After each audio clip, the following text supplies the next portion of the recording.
You know what I'm saying. Esto es un podcast. What the fuck? De Music Case.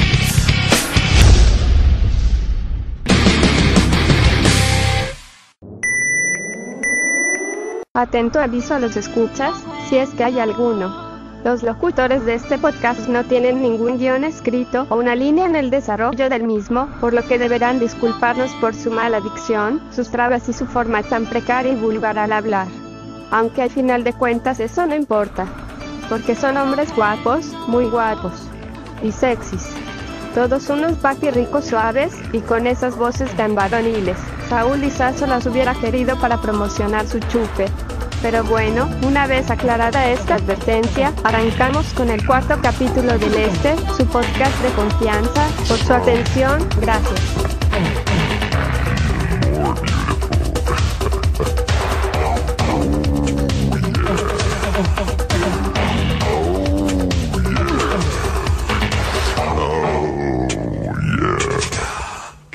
Hola a todos, este es el podcast número 4. Agradecemos a nuestra nueva asistente Penélope. Un aplauso, por favor. Muchas gracias a nuestra nueva asistente Penélope. La verdad es que la mandamos pedir desde Rusia y es muy dedicada, muy buena en su chamba. Y bueno, por ahí van a estar escuchando un poquito de ella más adelante. Estamos de nueva cuenta aquí con ustedes y bueno, ¿qué podemos más que agradecer el cumplido de la buena Penélope? Bueno, retomando un poquito donde nos quedamos en el segundo podcast, porque recordemos que el tercero fue de rock mexicano. Y arrancamos este nuevo podcast, el cuarto, con la misma banda en la que nos quedamos, que es Rage Against the Machine. Recordemos algunos de los integrantes, ya platicamos un poco de Zack de la Rocha, ya platicamos un poco de Tom Morello, muy a grosso modo, y bueno, el baterista que es Brad Wilk es un buen amigo de los integrantes de Tool, de la banda Tool, particularmente de Maynard James Keenan, a mi gusto uno de los mejores vocalistas de los últimos 10-15 años, y que bueno, vamos a platicar un poco más de esta banda, que es de los precursores del metal progresivo. Empezamos con Tool.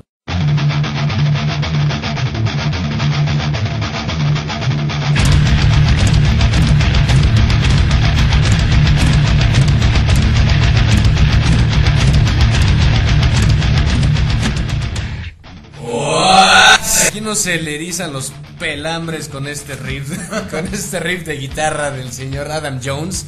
Esto que están oyendo es la canción de Jambi, perteneciente al disco 10,000 Days de Tool. Que bueno, en el caso de la banda, Tool está considerada una de las mejores bandas de rock progresivo hoy en día. De hecho, desde su lanzamiento que arrancó, si bien nos puede decir aquí la florecita, pues empezaron en los años, finales de los años 80, consagrándose un poco más a principios de los 90, empezaron con un sonido un poco más de metal.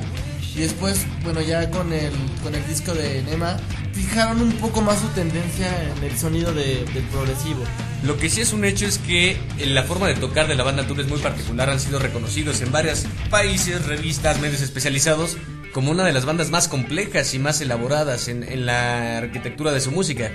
El mismo baterista Danny Carey está considerado uno de los mejores bateristas del mundo, que en su momento estudió un posgrado en trigonometría o algo por el estilo para sacar nuevos redobles de batería, y de hecho de su autoría es la creación de uno de los platos que se llama Mandalay.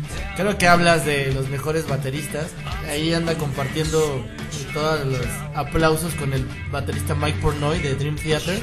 Pasando en la guitarra también está, les platico un poquito de Adam Jones. Adam Jones considerado también uno de los mejores guitarristas del siglo, de hecho, por la complejidad de sus riffs.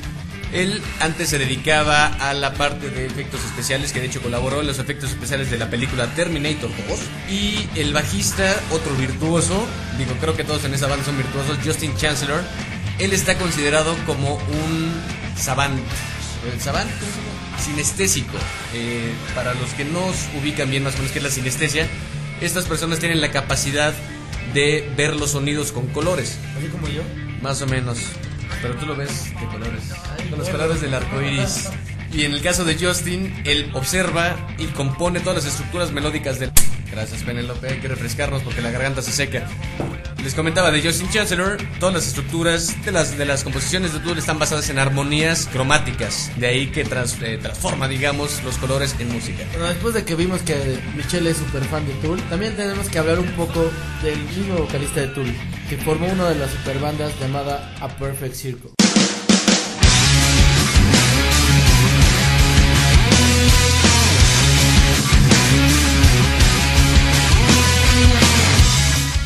esto que estamos oyendo es ni más ni menos que a Perfect Circle, particularmente una de mis bandas favoritas. Y que bueno, fue una banda que fue fundada por el guitarrista Billy Halliwell, quien era el técnico en guitarras de Tool, el cual se dedicó a hacer un demo con varias canciones, melodías de hecho, y se lo presentó como proyecto a Maynard James Keenan para que se lo produjera, si le quería entrar ahí a la cuestión de la producción para lanzar este disco. Y Maynard le contestó: sí, pero quiero ser el vocalista. Como comenta aquí la Florecita, fueron varios músicos invitados para formar esta super banda, super grupo. Bueno, que ha tenido esta banda muchos movimientos en su alineación. Bueno, contó con, por ejemplo, en un inicio con la bajista Baz Lenchantin, que también tocó, por ejemplo, la canción de True Libras, el violín. Y después, bueno, entró el señor Twiggy Ramírez, o bueno, con su nombre de pila, Jordi White. Algunos otros de los que han tocado en la Perfect Circle está James Iha de Smashing Pumpkins. Algunos otros músicos que han colaborado a lo largo de los 3 discos que lanzaron, que fue Murder Gnomes, 13 Step y Emotive. Esta canción que están oyendo se llama Judith. Judith es el nombre de la madre de Maynard James Keenan, que quedó parapléjica, que habla de lo que sufrió su madre al quedar en esta condición. Y que bueno, Maynard es muy dado en muchas de sus canciones, tanto con The Perfect Circle como en Tool, de hablar de cuestiones muy personales, muy viscerales, de sensaciones. Que de hecho el último disco de Tool, que se llama 10,000 Days, son 10,000 días que su madre ha estado en silla de ruedas. Y Florecita, ¿qué más nos comentas? Bueno, que entre los datos curiosos que tiene la banda, ellos tienen una canción que se llama Passive, que originalmente no es de A Perfect Circle, sino de un grupo llamado The Worm, el cual fue orquestado entre Maynard y Trent Reznor del grupo Nine Inch Nails.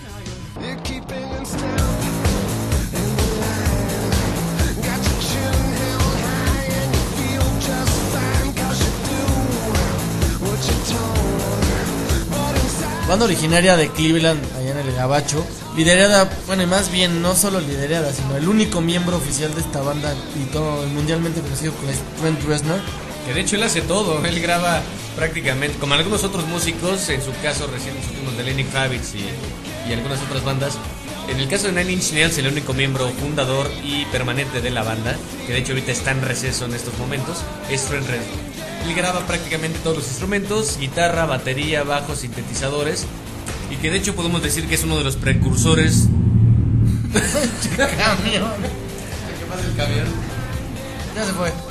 Es uno de los precursores del movimiento industrial, que ha mezclado varios ritmos, entre ellos rock, algunas baladas. Digo, por supuesto, con su toque oscuro que le caracteriza a este muchachito. Pero es una duda, ¿qué carajos es el movimiento industrial? Ya todos son movimientos y... Bueno, es tipo de algunos elementos basados en eso. Es que ya dicen Marilyn Manson, que de hecho es uno de sus pupilos. Trent Reznor fue de los que hizo a Marilyn Manson. Pero yo nunca he entendido por qué catalogan a ese tipo de sonido como industrial. Digo, yo creo que más bien es un tema, bueno, ya también de esos géneros como cliché, como alternativo. Bueno, respecto a Nine Inch Nails, ha sido multigalardonado en varios tanto festivales de música como en los mismos Grammys, que de hecho hace un par de años ganó el Grammy al mejor score de la película The Social Network. Algunos la recordarán como la historia del creador de Facebook, y que ha colaborado en algunas otras películas como La chica del dragón, ¿qué? Dragón tatuado. La chica del dragón tatuado. También una peculiaridad de este grupo es que cada uno de sus conciertos arma todo un show, bueno, más que un show, una superproducción, que hace unos años tuvimos la oportunidad de verlo aquí en la Ciudad de México. Y la verdad es que el show que arma este señor siempre es de calidad.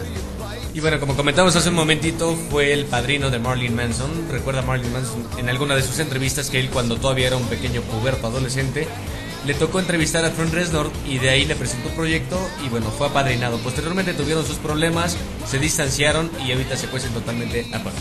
Haciendo acotación, Marilyn Manson no es Paul Pfeiffer de Los Años Maravillosos. Entiéndanlo. Su nombre es Brian Warner y bueno, es algo que nos importa un cacahuate. Retomando algunos de los integrantes de Nine Inch Nails, recordemos que se encuentra Twiggy Ramírez, que bueno, colaboró en A Perfect Circle junto con James Iha, guitarrista principal, claro, después de Billy Corgan, de la banda Smashing Pumpkins.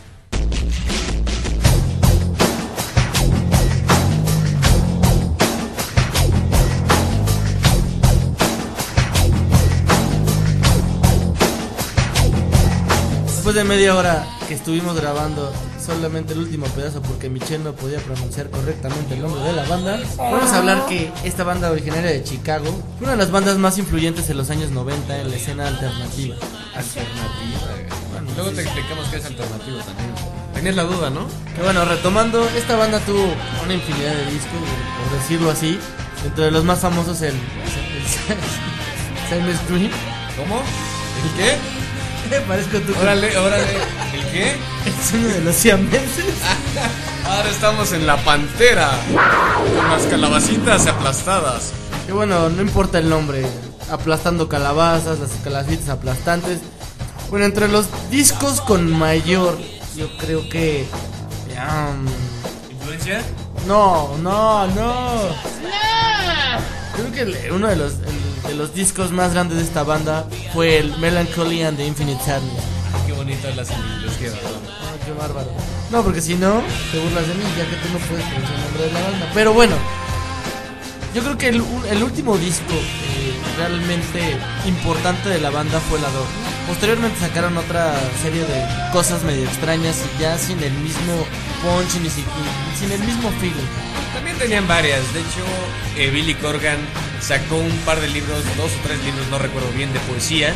Dado que de hecho uno de los videos también más representativos de la banda fue el de 1979. Aunque yo creo que musicalmente, bueno, hablando en cuanto a la armonía, la canción de Tonight Tonight para mí, bueno, personal significa la canción instrumental más importante de la banda. Bueno. Y lo que iba a comentar de 1979, 1979, el video que le prosigue es el de Perfect, también un excelente video hablando acerca de los adolescentes, de la vida, del tipo de vida que llevan los adolescentes. Oye, bueno, siguen llevando, sobre todo en la parte del gabacho. Siendo Billy Corgan uno de los personajes más influyentes de los frontman más importantes de los 90s y principios de los 2000s, y tarde ni perezosa, la mismísima viuda del señor Cobain, Courtney Love, tuvo sus que veres, sus quehaceres y sus travesuras con el señor Billy Corgan. Por cierto, del primer disco de Courtney Love, bueno, de la banda de Courtney Love, se rumora que fue escrito por Kurt Cobain, y que bueno, la verdad es que este grupo de esta mujer no tuvo mayor influencia sino hasta que sacó el Celebrity Skin, del cual se rumora también que la autoría es completamente de Billy Corgan. A cortas palabras nos referimos a la banda Hole. Oh, make me over. I'm all I wanna be. Realmente de esta banda no hay mucho que hablar. Es una banda liderada por la señora Courtney Love, que realmente tuvo su fama hasta el disco Celebrity Skin, del cual pues al parecer fue su éxito y su tumba, porque esta banda ya no tuvo más en la escena musical. Ya después Courtney Love siguió con algunos proyectos alternativos, pero realmente no sé si tú quieres agregar algo de esta banda, porque yo creo que lo importante es la conexión que tiene con uno de los grandes músicos de la historia del rock moderno. La verdad es que lo único que puedo anotar de Courtney Love es que su único mérito es haber sido esposa de Kurt Cobain.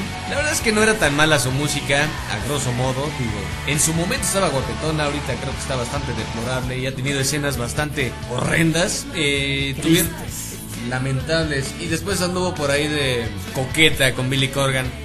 La verdad es que solo se ha colgado de la fama de otras personalidades. Inclusive hay un documental que se llama Court and Courtney. No le inculpan directamente, pero bueno, hay varias teorías conspiratorias respecto a responsable directamente del asesinato de Kurt Cobain, que sí le hizo la vida tormentosa. Tuvieron descendencia, tienen una hija que se llama Francis Bean Cobain, que ahorita se dedica, parece ser, que al diseño de moda, así que bueno, no le gusta que tomen mucho el tema de su papá. Pero bueno, sus grandes hazañas han sido el disco Celebrity Skin, haber sido esposa de Cobain, haber sido amante o lover de Billy Corgan y ser adicta a la sustancia, a la heroína y a otras cosas.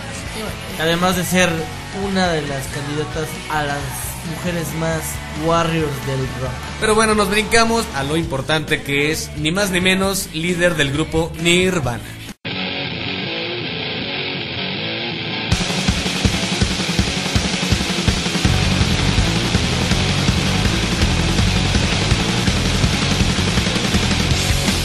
Nirvana, banda fundadora del movimiento grunge en Seattle, junto con bandas como Pearl Jam y el mismísimo Alice in Chains. Nirvana fue una de las bandas que vino a cambiar la escena musical, no solamente de los 90, sino de todos los tiempos, junto con bandas, que los relacionan junto con bandas emblemáticas como los Doors o los mismos Beatles. Mucho se le cuestiona, el gran éxito de Nirvana se dio en el álbum Nevermind, aunque anteriormente tuvieron el disco de Bleach, que salió a la luz en el año del 89, posteriormente bajo las órdenes de Butch Vig, que es ni más ni menos productor y uno de los miembros de Garbage, una de las mejores bandas también de los 90s, junto con Shirley Manson. Esa sí es mujer, esa sí es cantante, esa sí es estrella, a esa sí se le respeta, a esa sí. Pero bueno, enfocándonos en el tema, bajo Butch Vig, las órdenes de Butch Vig, se creó ya la alineación base de Nirvana, creada por supuesto Kurt Cobain, guitarrista zurdo por cierto, y compositor de la banda, Chris Novoselic, bajista, y posteriormente se integró para el disco Nevermind Dave Grohl. Esta banda tuvo como peculiaridad que tuvo un sinfín de bateristas en sus alineaciones, pero bueno, siendo, como decía Michelle Dave, el más importante y el que cerró el ciclo en esta banda antes de la muerte de Kurt Cobain. Se le cuestiona mucho de cuál fue como que la fórmula que utilizó Kurt Cobain, y la verdad es que él se sigue sorprendiendo, porque la verdad es que ya así como que se siga sorprendiendo, yo creo que está muy pelado. Todavía está entre nosotros, hombre, no seas incrédulo. Todavía nos deja el legado. La verdad es que él quería recrear algo de los Beatles, una de sus bandas favoritas, al igual que Slayer, al igual que en los Melvins, que de hecho posteriormente hubo un disco tributo, se los recomendamos mucho, un disco tributo de todas las bandas que influenciaron a Nirvana, particularmente a Kurt Cobain, y rinden tributo al disco Nevermind. Desde la pista número 1 hasta la última la recrean por completo, de Vaselines, de Melvins, inclusive los Pixies. Que esta banda, según los famosos críticos y sabiendos del rock, bueno, evidentemente no es una banda que tenga un gran virtuosismo en cuanto a la guitarra, batería o bajo, sino simplemente se caracterizó por darle un giro a la música de los 90s, y de la historia del rock. Y que fue el enlace entre la música underground, siempre se consideraron underground, y el mainstream, la escena principal, y bueno, catapultaron su carrera hasta sacar el tercer disco, que es In Utero. Siendo esta banda el ícono de la famosa y llamada generación X, de los que les importaba un pepino absolutamente todo. Se basaba mucho en la apatía, viniendo de la música disco, del glam metal. Cobain fue la figura que se quiso desprender de todo eso, ser un poco más desfachatado, ser un poco más liberal en ese aspecto, y bueno, meter un poco de canciones más profundas, que bueno, se puede tomar como uno de los íconos junto con John Lennon. Yo sé que para algunos de ustedes va a sonar como que muy azotado, pero hasta antes de John Lennon, inclusive Bob Dylan, todas las canciones eran de rock and roll, las chamaconas, el pachangón, y bueno, en esta parte Cobain vino a meter un poco más de solidez a este punto. Como comentamos anteriormente, hay varias conspiraciones, teorías conspiracionales, entre ellas Courtney Love, y una de ellas es que el gobierno de los Estados Unidos, al igual que a John Lennon, lo mandó matar por la influencia que tenían los jóvenes. Que hablando de John Lennon, el Nevermind junto con el disco blanco de los Beatles está dentro del top 10 de los discos más importantes e influyentes de la historia del rock mundial. Y como mencionamos, el baterista Dave Grohl, después del suicidio de Kurt Cobain en abril del 94, fundó su siguiente banda, que sería The Foo Fighters.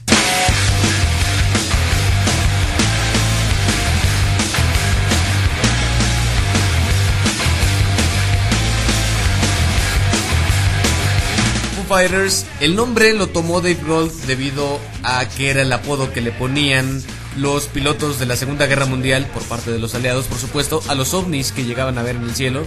Y bueno, entrando en materia, los Foo Fighters fueron formados por Dave Grohl después del suicidio y de la muerte de Kurt Cobain, que tomó algunos músicos invitados, dentro de los cuales se encuentra el bajista que colaboró con el Unplugged de Nirvana antes de la muerte de Cobain. Y dentro de los datos más particulares es que Dave Grohl dejó la batería por tomar la guitarra y las riendas, y por supuesto la composición de prácticamente todos los temas.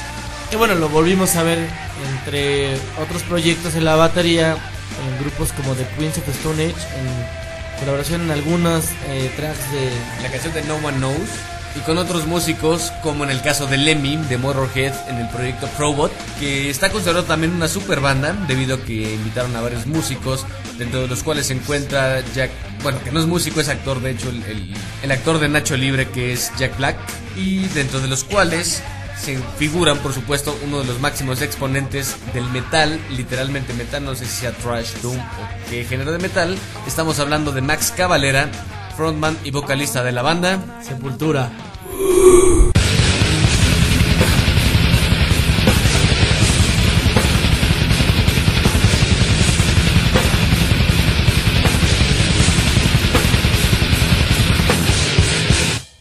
una banda brasileña, mayoritariamente canta en inglés, algunas cuestiones en portugués, pero que mezclan mucha de la música tribal. De hecho, son de los primeros pioneros de la música tribal metal. Sepultura tuvo la característica, como Michel, de mezclar la música tribal sertaneira del Brasil con elementos como el djembe. Tuvo una característica particular que surgió a la par de grupos importantes en el metal moderno como el mismo Pantera. Sepultura tuvo varias colaboraciones en diversos festivales, sobre todo en Latinoamérica, y fue una de las primeras bandas en darse a conocer en Estados Unidos, pioneras en el metal latinoamericano. No se cosía aparte, no era considerado otro tipo de música, se mezclaba perfectamente con muchas de las bandas, tanto sajonas como europeas, en metal. Tuvo la oportunidad de sacar a la luz la música que se estaba cocinando en el sur del continente. Con esto terminamos el cuarto podcast. Muchas gracias a todos ustedes que nos han estado siguiendo, que se han suscrito en YouTube. Ya sé que desde la última vez prometimos que nos íbamos a meter ya en iTunes. Estamos trabajando en esos. Perdón, la verdad es que nos hemos distraído en algunas otras cosas, como la contratación y la compra de... no compra. La contratación de Penélope. Hey, cuidadito con esas palabras, mis niños guapos. Solo vine porque me prometieron volverme una estrella con Raúl Velasco, y además estoy ayudándoles porque son medio lerdos en esto de los podcasts. Besitos a todos, y no pregunten por el fondo que siempre aparece cuando hablo. Así me compraron, me contrataron. Florecita, por favor, pon orden. Che, no digas que es compra porque luego nos van a clasificar como tratante de blancas. Discúlpenos, pero bueno, muchas gracias por seguirnos. Vamos a seguir por aquí al pendientes. Esperen próximamente la siguiente entrega. Y como siempre, les agradecemos mucho. Un fuerte abrazo a todos y... muchas gracias, Penélope, muchas gracias a todos. Y nos despedimos para la quinta entrega del podcast. Hasta luego. Éxito y harta luz.